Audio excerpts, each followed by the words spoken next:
여러분, 아말렉과 이스라엘 사이에 전쟁이 일어났죠. 이상한 일이 벌어졌어요.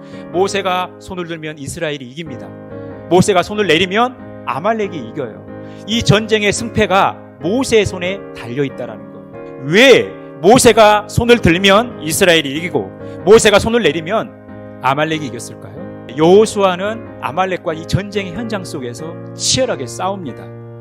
그런데 그때 모세는 산 꼭대기에 서 있는 거예요. 모세가 서 있는 산 꼭대기, 즉 언덕배기는 전쟁의 현장에서 멀리 떨어져 은밀하게 숨어서 손을 들고 있는 것이 아니라 전쟁의 한복판에 서 있다라는 거예요.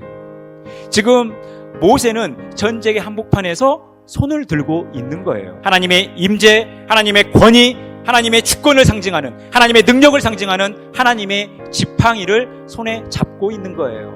여호와 하나님이 이 전쟁의 주체라는 거예요. 이것은 이 전쟁이 하나님께 속해 있다라는 거죠. 이 전쟁을 하나님이 친히 수행하신다라는 거예요. 이 전쟁을 친히 하나님께서 이기게 하신다라는 거예요. 전쟁의 현장 속에 여호수아도 있고 군사로 택함을 받은 백성들도 있고 또 모세도 있고 아론과 훌도 있지만 이 전쟁의 주체는 우리 여호와 하나님이라는 거예요. 그 여호와 하나님이 전쟁을 승리로 이끌어 가신다라는 거예요. 그래서 모세가 손을 들 때 여호와의 지팡이, 여호와의 권위, 여호와의 능력, 여호와의 말씀이 높여지는 거예요. 그래서 전쟁을 이길 수밖에 없었던 거죠. 이 사실을 여호수아가 알아야 했던 거예요.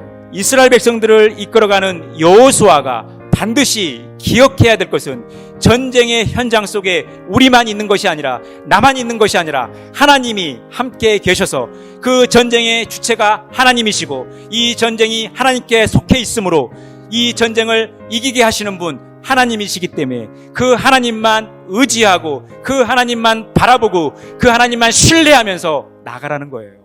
여러분, 첫 번째, 기도는 하나님의 주권을 드러내는 행위라는 거예요. 여러분, 기도는 우리가 원하는 것을 하나님께 달라고 해서 얻는 것이 기도가 아니라 기도는 하나님이 원하시는 것들이 우리의 삶 가운데 그대로 이루어지는 거예요.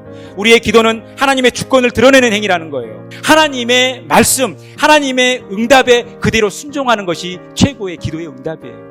두 번째, 우리의 삶의 현장은 영적 전쟁의 현장이에요. 그래서 기도의 지경을 넓혀가야 됩니다.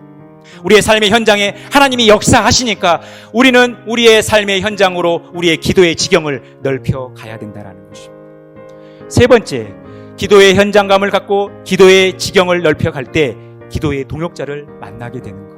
모세가 하나님께 기도할 때, 그래서 팔이 힘들 때 하나님은 기도의 동역자, 믿음의 동역자 아론과 훌을 붙여주신 거예요.